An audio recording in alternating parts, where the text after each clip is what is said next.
Satisfactionist Live.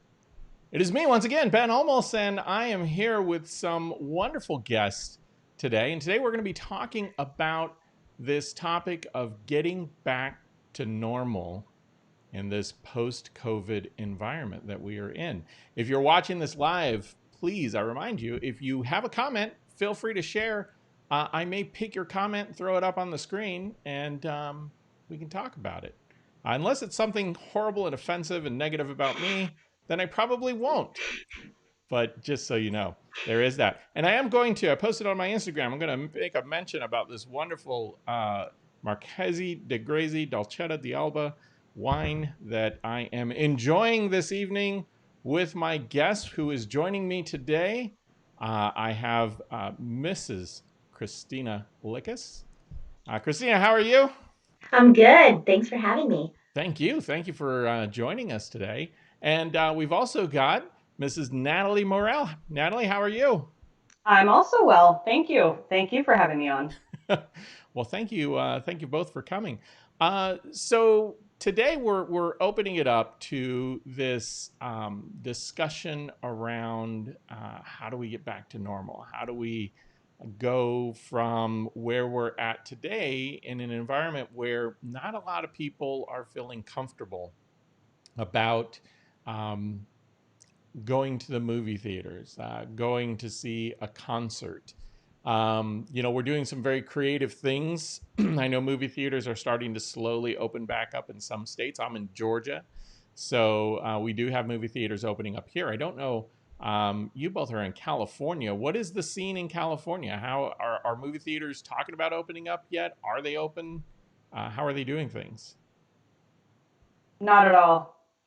I don't know of any movie theaters or any counties that have low enough cases that they're comfortable with opening movie theaters. Do you? Yeah, no, our governors kind of put this system into place where you have, we're rated according to like colors, right? And so depending like each level that you go to kind of corresponds to like how open you can be. So like right now, pretty much everything is closed. You can do outdoors, so outdoor hair styling, outdoor nails, outdoor gyms. In my county, I know Natalie's a little further south; she's down on the coast, but yeah, it just really depends on the county. I think Napa, a county, has allowed for indoor dining, but I don't think their movie theaters are open yet. Oh, I didn't realize that. In our area, we can actually do haircuts and things in the salon with masks, but restaurants are not open for indoor dining.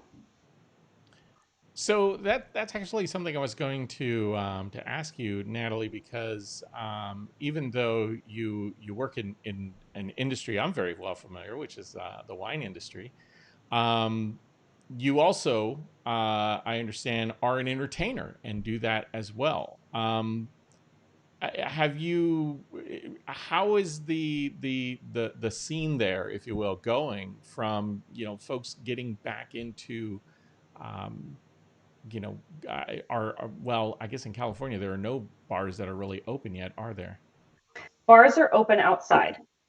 Oh, they are. Okay. They are open outside. So there's a lot of places that are having live music outdoors, bars and restaurants and wineries. I'm actually going to be performing next weekend at a winery in Carmel, but that's all outdoors. So you can still see live music, but you can't see it inside, and it's not in any kind of concert halls or anything. And bars have to serve food as well. So when so thinking about that, they're not quite at full capacity. Um, are folks who are doing entertaining these days? Is it uh, are the arrangements are they getting paid less because there isn't as much of a door, or are the business owners still um, kind of, I guess you could say, getting people at a rate, or what are some of the what are some of those things that are happening on that side? Well, I have not been doing it that long. I actually started doing it pretty much at the moment they shut everything down. Oh, that's good. I had my first kind of real show, and then it was lockdown back in March. But I know that there's a harder time for people that are much larger bands, like 6 or 7 piece bands, because you can't fit them in a socially distanced environment. So I think the people that are still getting work now are smaller, guitarist or someone like me who's just playing one instrument. And I don't honestly know if they're getting discounted on the rates, but the margins are so razor thin at these restaurants and bars that I can't see how they're paying, um, the full normal price that you would pay for someone to do entertainment. Right? It's Yeah. seems like it would be impossible. Well, and, yeah, I mean that's really one of the challenges for this entertainment industry as a whole. I was listening earlier that there is some production returning in Europe. There's production that is starting to return even here in the Metro Atlanta area. But still, by and large, there's a lot of folks who are just not getting back to work. And I think probably the most challenging thing, we were talking about this with my panel on Tuesday. I'm fortunate that I have a job where I can work remotely, but there's so many folks right now who are not working who need to work. And before we started tonight, we were talking about like that comparison between Georgia and Atlanta from a going back to work standpoint. Here in the South, I will say that the schools are open and folks are sending kids back to school. Restaurants are open with larger capacities. I want to say it's about a 50% capacity that restaurants can operate under currently. Um, Depending upon what part of the metro area you go to, it's either folks not wearing masks much at all to lots of folks wearing masks. Businesses, the local grocery stores and things of that nature, they're saying you can't come in without one. But there are, it's kind of a mix, right? Whereas I think the scene there in California is a little bit different. And uh, Christina, you're up there in the Bay Area where they've had a lot of fires and stuff lately. So you've got air quality issues. You're wearing masks. What is it? How are you guys operating up there? And you know, what is the kind of getting back to life strategy up there? Yeah, the last 2 weeks, their air quality was awful. It's probably the like people that have lived in the Bay Area for 40 plus years are like, I've never seen anything like this. You're waking up and it looks like you're on Mars. It was like total recall, orange, red skies, very surreal and scary. But so a lot of the outdoor dining just wasn't happening. And working in the food industry and supporting broadline distributors, we see that in the volume where you can see almost like the volume drops as all these external factors are happening. Even going back to like talking about the performing outside or in the restaurant industry, those people, they can't have indoor dining, so they've essentially converted all of their outdoor parking spots. So town Walnut Creek, right? They've got a very nice downtown area. It's full of restaurants. Well, parking's at a premium down there anyway, but they've now converted, like they're going out into the street to create outdoor dining. And if you think about like a restaurant owner, it's all about table turns, right? You got to get people in and out. So I don't see that they would necessarily welcome a lot of outdoor entertainment because they don't want people lingering. They need to turn that table and get the next person in there, because their capacity for dining has just been so reduced. So, yeah, I mean, up here, I can't say that there's been a lot of live music or other than like the wineries, like, what Natalie said she's going to be performing at. But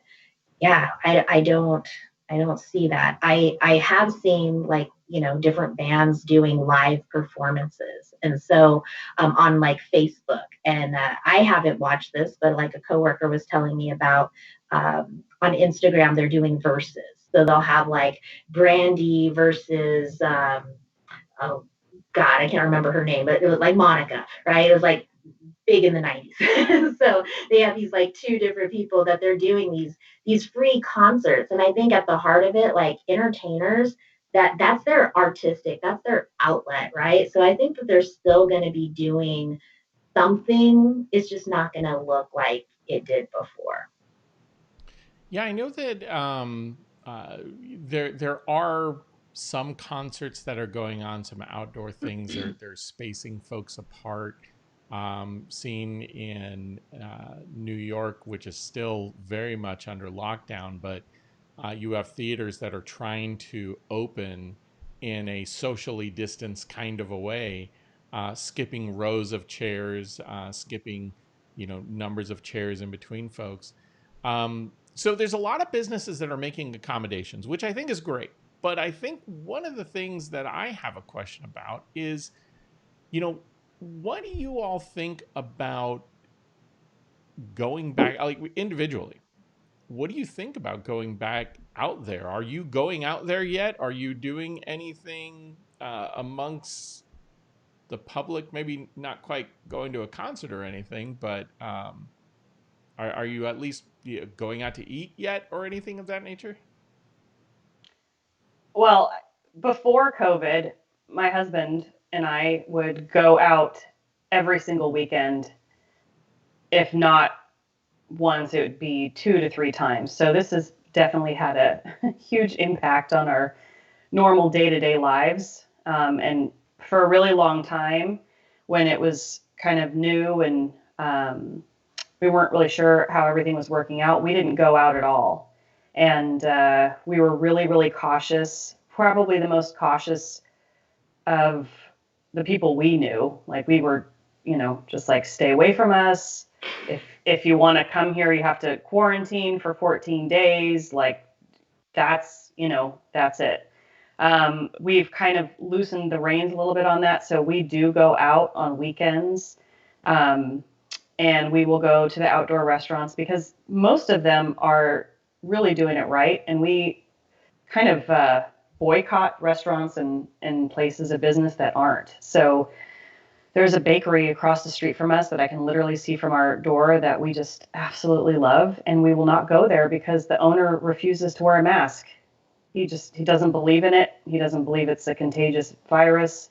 So we just kind of said, okay, we're not going to, blast him on Yelp or anything like that, but we're just making a conscious choice not to support that kind of behavior because we feel like it's Yeah. important. Yeah, I mean, it's interesting. It's almost you almost have this this sense of it's like not washing your hands, right? So Yeah. there's you're trying to do the right thing, and I think it's even more challenging when you have kids and when you have little ones, because I remember when my kids were toddlers, and I mean, they put everything in their mouth. So this idea of just going out to a restaurant or something, knowing that they're going to put their mouth on the table and they're going to put their mouth all over everything, it's got to be, for many people, just really question, like, is it even worth it? Yeah, I will say a couple of weeks ago that I had gone out to a tap room, right? Like beer room. And we had met some friends and we were sitting at like a big table. And, my kids are 3 and 16 months. And my daughter was walking around, and, my husband's toddling around behind her. And she goes up to a complete stranger and just basically goes in this woman's lap, and she picks her up. She's holding her. And we're just like, but at the same time we're just like, man, it was nice that we were like, oh, but then we're like, well, we don't know where you've been, we don't know what you've been up to, and it's like, what do? You know, like how you can't explain to them when they're that little, like, don't touch that person, don't look at that person I because know. you don't Yeah. want But to build that. as an adult, you would know not to pick up a strange child. She went right in her lap. And I would Right be in like, her someone's baby's in my lap. Please come get your baby, because I wouldn't want to freak out the parents. That's crazy. but you just almost forget sometimes, like Yeah. you're just out there and you're like, oh, wait a minute. And, even today, as I was meeting with a customer, it's such a natural reaction to just reach out your hand to shake their hand. And we're just like, yeah. Yeah, there's a lot of fist bumps going. As a matter of fact, so in my neighborhood, we do these regular get-togethers, and everybody's kind of done them since everybody's kind of been here, and so um, I have to say, like, for me, even though it was one of my first events because it's a new neighborhood that I moved into, but I went and there's a couple folks out there that reached out and shook hands, and I was a little hesitant, but I don't want to be rude, and it's so weird because in innately you feel like you're being rude if you don't do the thing that you're doing to try and be cautious. Welcome to being a woman, Ben. Well, I hope I'm an okay woman. That's our entire lives. We have to, kind of walk the line between being rude and trying to be careful. And I feel like I oscillate between being a complete hermit and um, trying to get back to normal. And I think it's going to be a kind of a social wall we have to climb back up to get to that place where we're just kind of hugging everybody and touching everybody. I just do the awkward wave instead of the fist bumping. But yeah, it's Yeah. going to be a long time before I think we're just all putting our hands out there. And if someone goes to shake my hand, I just give them my elbow in a gentle way. The gentle elbow. No slamming. I was not like, yeah, not like You that. don't give them the people's elbow. No, yeah, I don't knock them to the ground or anything, but yeah, except for what I had a doctor's appointment recently, and he had a mask on and everything, and he reached out and shook my hand, and I shook his hand, and I just kind of looked at him. I said, "That's the first time I've shaken a stranger's hand in months." He's like, "Oh, don't worry, I'm a doctor." And I was like, "Okay, I'm gonna That just." means you've just touched more sick Right. people. Like, I don't know. Well, they have to wash their hands every time they come into the room, and so I just basically did not touch anything with that hand and washed it as soon as I left. But it makes you feel like a crazy person, Yeah, this well, I have virus. to say, like, every time I go and sign a receipt, and this is so terrible, but people will give me like, there'll just be one pen, and they're like, here you go. And like, there's a big jug of hand sanitizer usually right next to it. And, it's funny because I have friends who probably think I'm absolutely ridiculous for being so cautious about it. But for me, it's, it goes back to that whole thing of I don't know what it could do to me. Like, it's not like the flu. I've had the flu before. I've gotten over the flu. I get that. This is a this is nothing that we quite yet know everything about. And there's a lot of news circulating about, how it came to be and what it is. And I don't know. I'm not there yet. I don't feel comfortable enough yet. And I haven't gotten over, it's a little bit of kind of PTSD. I don't know when I'm going to feel comfortable going into a restaurant to sit down. And that's a horrible feeling because in the industry that I work in, that's a very important part of our business. And I mean, at some point I feel like I have to be like, I have to get over that because we do need to get ourselves back on track.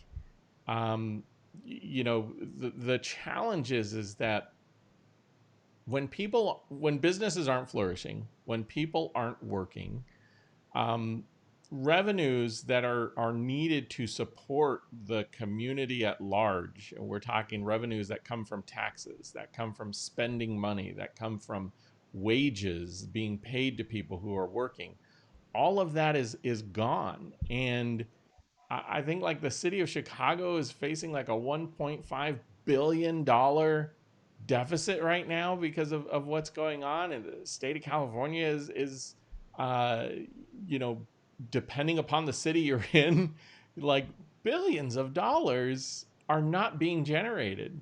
And at some point we got to get back to all of this, right? But I'm just, I wonder like how is the entertainment industry, how's the film industry going to get people back into movie houses?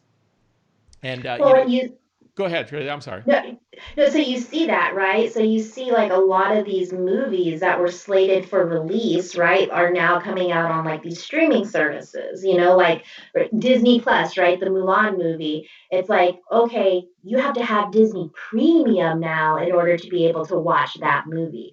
Or like the new Bill and Ted, right?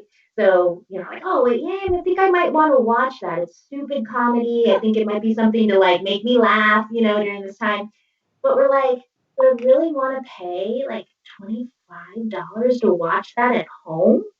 But I don't think I'd want to go see it at the movie theater. To be honest, I mean, I wasn't before COVID, I wasn't a huge movie person because there just wasn't anything I felt that was like worth me going to the theater for. Mm, I totally agree.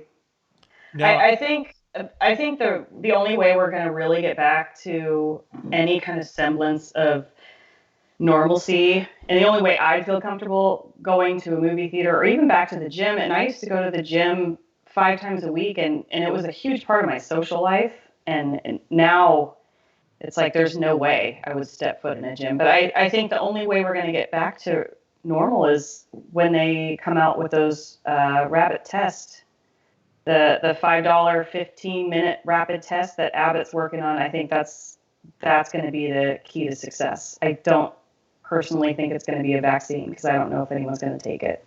But the Yeah. test, if we can get tested before you walk into a restaurant and you have results in 15 minutes, then if everyone has to get that test before they go and sit down, I would completely go and eat dinner with those people and Or go to the vacation, movies. right? Like think about that. Like we're gonna go on a group vacation, and if you're gonna come with us, you gotta test negative. And you got to test negative the day we get there, like Yeah, before you walk in the house. or you're not coming in the bubble. Yeah, exactly. Could do that Um, with your kids as well. yeah, I mean Not coming in the house. they're doing it for sports players, they're doing it for colleges, they're doing it for the government. They're all getting tested every day. I think that's really the only way we're going to be able to control it and get back to normal, because then it would enable contact tracing a lot faster and easier, and it would keep people inside when they first started to test, because a lot of people don't even have symptoms until later, or if at all. So if that came out and was easily available, that would be a game changer for me. And I agree. I want to put money back into the economy because it affects my business too. I see my winery customers just, they're hurting, and the fires didn't help. So, I want to support them, but I'm not willing to die over it, and I'm not willing to possibly kill somebody else over it because I got it and gave it to somebody else. So, Right. Right. kind of that purgatory in the middle. Well, we have some folks who are joining us live, and earlier I was asking for some comments, and we actually have a comment here. We were talking about the movies, right, and going back to movies, and Adolfo posted on here that going basically direct is going to be the new thing, and so what's interesting about that is um, I'm trying to remember who it was, and I want to say it was Universal made a proclamation that they were going to do more movies direct, and then AMC and Regal said, "You start doing that, we're going to ban your movies from being shown in our theaters." But at the end of the day, I mean, you take a company like Netflix, who's just continues to grow like gangbusters, and they have a platform. Universal has a platform. It's owned by NBC, who owns Comcast, or Comcast, I should say, owns NBC, and so they have a direct channel um, outlet. And Disney has one, not only with Disney Plus, but they've got their networks that they can push stuff through. Clear Channel has CBS All Access. It seems that most of the big content creators have these avenues to push content directly in. Now, I'm not in the industry. I don't know the numbers, but I've got to imagine that there's a significant amount of cost associated with um, marketing, with promotion, with the supply chain of getting film into movie houses and things of that nature. And the industry has always been built on these um, uh, folks. I'm trying to remember the name. There's a proper name, and I'm just drawing a blank on it right now. But the exhibitors who show the movies, and the industry has always kind of relied on them for that. But we're kind of at this interesting point where we could possibly say, do we need them as much as we used to? Or you're going to start to see a resurgence of old entertainment, right? Like Like drive-ins. vaudeville? Yeah, no, but more like drive-ins, right? Where you're in your car in your own confined little space in your bubble. And, if they could upgrade the screen and upgrade the sound quality, like if you want that, I just need to get out of my freaking house experience, I'm going to go sit in my car. That could be an option. And I think some of the drive-ins I want to say maybe the drive-ins are showing stuff because we do have a drive. There's not too many across the country, but we do have one not too far. Yes, we do. Right here, right in Concord, that they have a drive-in. But they're showing old movies. They're showing like Goonies and Back to the Future and E.T. So like we're kind of returning to this, time where like nostalgia, right? Like where the good times were. But yeah, that would be interesting to see. It's on that note, I'm just gonna say something here. It's completely a left turn, but we're getting to the end of things already. Can you believe it? And so there's a couple things I want to put out there. One, I was just thinking the other day as I was watching Cobra Kai, which is amazing. It's so good. It's so good. But what's funny is that, and I've seen this for the last couple years, that often in these kind of teenage kind of movies, they're always playing 80s songs. And I think about that, like that would be like watching, I don't know, Breakfast Club and Pretty in Pink with 50s music in it. It's like, I don't understand why these kids are always listening to 80s music when it's because it's good. well, better than what's out there. Transcendent. Yes. Like, how come they're not listening to Post Malone or something that is more relevant to their area? Because I don't pull up much on kids listening to that music in their cars, so it's just interesting that they never play it in movies. It's one of those things that kind of takes you out of reality. Okay, so there was that, which has nothing to do with this. But the other thing, I wanted to make a mention of this wonderful Marchese di Alba Dolcetta, Marchese de Grezi, Dolcetta di Alba. Sorry for butchering that. Because I made a post on Instagram, and I've been enjoying it here as we've been talking. And this stuff is amazing. It's probably like $20 to $25. This shameless plug, because I happen to work with the company that brings this into this wonderful wine into the U.S. And so yeah, I'm shamelessly plugging my own stuff here, but this is really really good.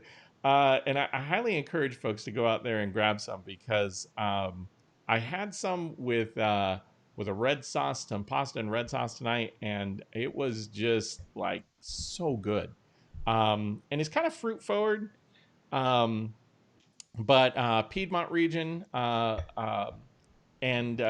just fantastic. So, by the way, are you guys drinking anything special? I'm drinking my bread and butter rosé from the grocery store.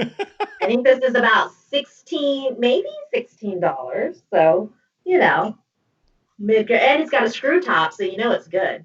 Hey, don't knock the screw top. They're not all bad. I the only shout out I can give is to my husband Randy because he rushed in and poured this glass of wine for me and I have no idea where it came from. Well, as But long as it's it didn't come from delicious. out of a sock, then I think you're Nope, probably. it did not. But it is a delicious rosé that I would guess is made from Pinot Noir grapes, but I don't know for sure. So, Randy Morel, you're the best wine bringer husband out there. The best wine bringer. I love it. Yes. Um, all right, so I do want to take a minute though to talk about some things that are coming up next week. So this has been the debut week of Satisfactionist Live, and I appreciate everybody who has shown some support and given some thumbs up and likes and shares and all that wonderful stuff.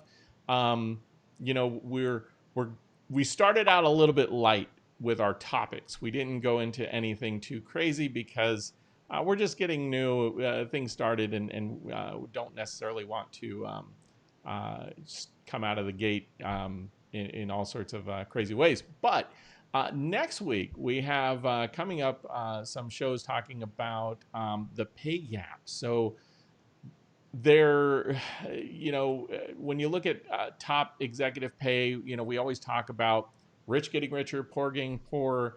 What is the truth to that? And there is some truth to that, but there's also a lot of things that are shaping our financial world as we move forward. So we definitely want to. We're going to talk about that and kind of like what can young people expect getting into the workforce these days. The other wonderful talk, I can't wait for this one. So next Thursday, we are going to be talking with Lisa Fay and with Danielle Jinks, and we are going to be talking about personal branding.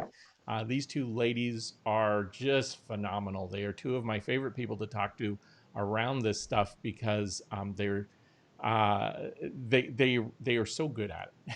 So can't wait to get on that topic. And just to throw out a plug, because a good friend of mine who is going to be coming on here very soon, Mr. Bentley Sangster, who runs Sangster Coffee, sangstercoffee.com. He is going to be coming on. Bentley is the proprietor of an exclusive single lot Blue Mountain Coffee Estate in Jamaica. And he is a wonderful, charismatic, fun guy who has so many stories. And all I'm going to say is the Sangster legacy in Jamaica is just incredible. So we're going to talk all about Blue Mountain Coffee, and he's going to share about his story and his family background and all of that wonderful stuff. So I can't wait to get into that. That is going to be coming up in early October. So, hey Ben, may I plug my wine now? You absolutely the can. wine bringer brought it. So this is a wine from a winery called Maylene, and they are in San Luis Obispo. They are almost exclusively rosé. They're out of an Airstream, like a really fancy pink Airstream in a field, and they do a great job. So go see Maylene. They're out in San Luis Obispo. Doesn't say that these are Pinot Noir grapes, but I just have a feeling about it. And this is their 2019 rosé. All right. Well, awesome. Thank you for sharing that. Yeah. And no, and by the way, we're going to make this a regular, what's Ben drinking tonight as part of this. So got lots of stuff to share moving forward. And by the way, since I do come from the wine industry, We're going to have some wine folks on here as we move ahead as well, and got all sorts of fun stuff planned. But anyway, we are over time. I want to thank my panel guests this evening, Christina Lickus and Natalie Morell. Thank you both for joining me tonight. I do hope that you guys come back. I have my rotating list of panel guests available, and looking forward to it. So everybody, thank you guys for checking out Satisfactionist Live. I appreciate you dropping by. Hope to see you again next week. And until then, we'll catch you next time. Have a good one. Thanks.